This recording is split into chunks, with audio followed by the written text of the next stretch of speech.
Vlogcast has vulgar language that may not be appropriate for persons under 16 years of age, soft as a cotton swab, or sensitive like a baby's ass. This a podcast for real ones, gangsters and gangsterettes.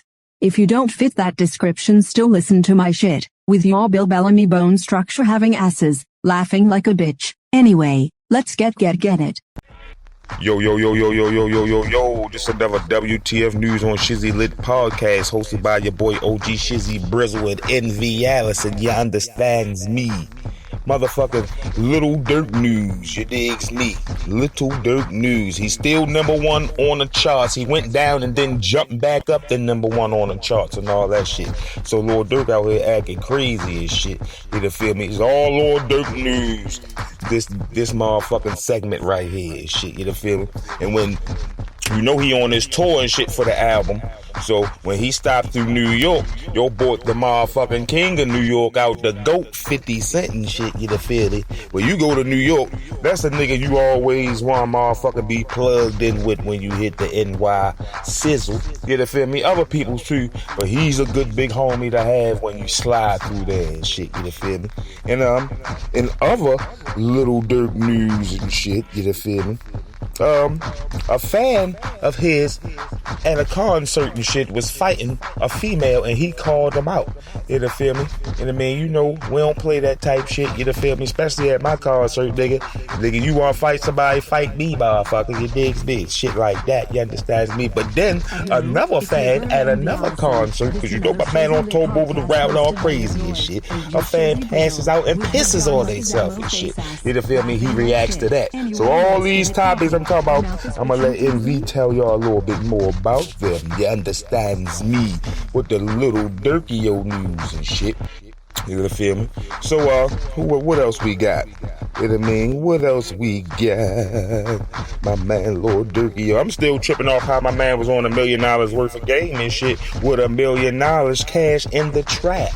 That's when you know you got it on lockdown and shit. And then you know he everybody beefing with 6ix9ine, that's official and shit. You feel me? And yo had made a diss track about motherfucking Lil Durk and shit. And your lawyer had to go tell a judge that it really was about Lil Durk before they get in more trouble and shit. So you know, situations like that. Billboard chart beat Lil Durk 7,220 returns to number one on Billboard 200 albums chart by the big homie, Keith Caulfield. Lil Durk 7,220 returns to number one on the Billboard 200 albums chart for a second consecutive week, as the set steps 2-1 on the April 23 dated list with a little over 47,000 equivalent album units earned in the US in the week ending April 14th, down 8%, according to Luminate. Formerly MRC data. The album bouted up the chart dated March 26 and spent the next 3 weeks in the runner-up position. 50 Cent joins Lil Durk on stage to perform Many Men during 7,222 Stop and Nick published on April 25, 2022, 8:23 a.m. by the Big Brody, Andy Bustard.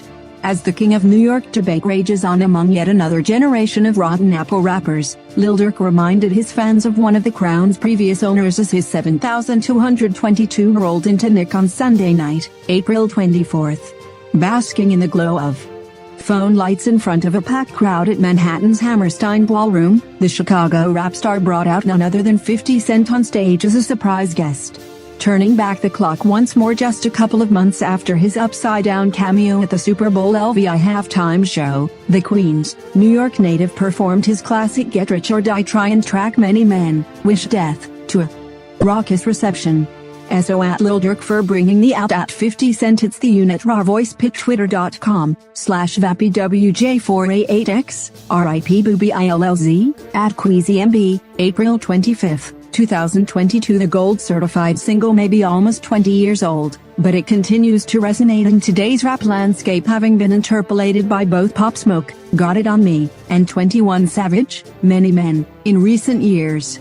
Despite their own almost 2-decade age gap, Lil Durk and 50 Cent sharing the stage is no surprise considering they recently joined forces on Power Powder Respect, the theme song for 50's STARC series Power Book IV, Force.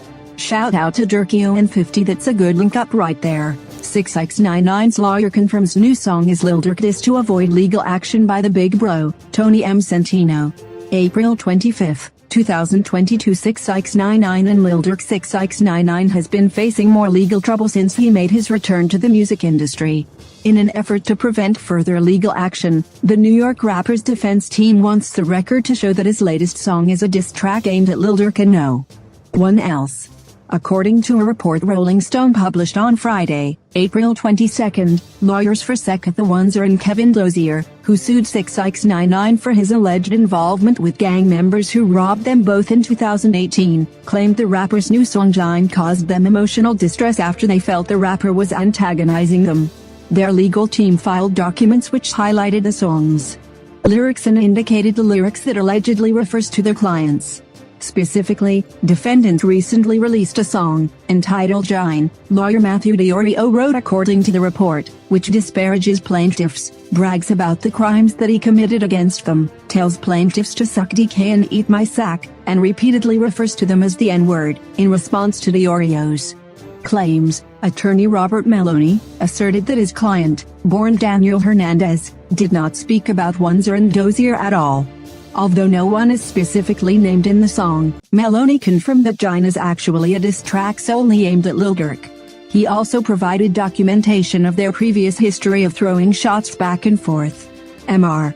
Hernandez is attempting to dig his life out of the hole he has admittedly put himself into, Maloney said. In order to succeed in the rap music industry, artists have to present a persona that is decadent and offensive. Any attempts by defendants and their counsel to use this court to dictate how defendant pursues rehabilitating his career through the music that is the lifeblood of his profession not only infringes defendant's First Amendment rights, but quite possibly violated New York's anti-slap law. In the song Jine, 6ix99ine does say the lines he was accused of in the beginning of the song. Later on, the song continues with more lyrics that fans are convinced refers to Lil Durk and the late King Von. Your man got shot and you made a diss track, 6ix99ine raps. Go get a gun and get some, get back, your man got shot, he not common. Back, go get a gun and get some, get back. Oneser and Dozier are still seeking $1 million in damages from 6ix99ine, who still claims he's too broke to pay any restitution. Their legal team made their recent filings after 6ix99ine was seen flaunting over $1 million in an Instagram video that went viral. After being presented with yet another lawsuit, 6ix99ine went on the record himself to inform the masses that the cash he used in the video was only prop money.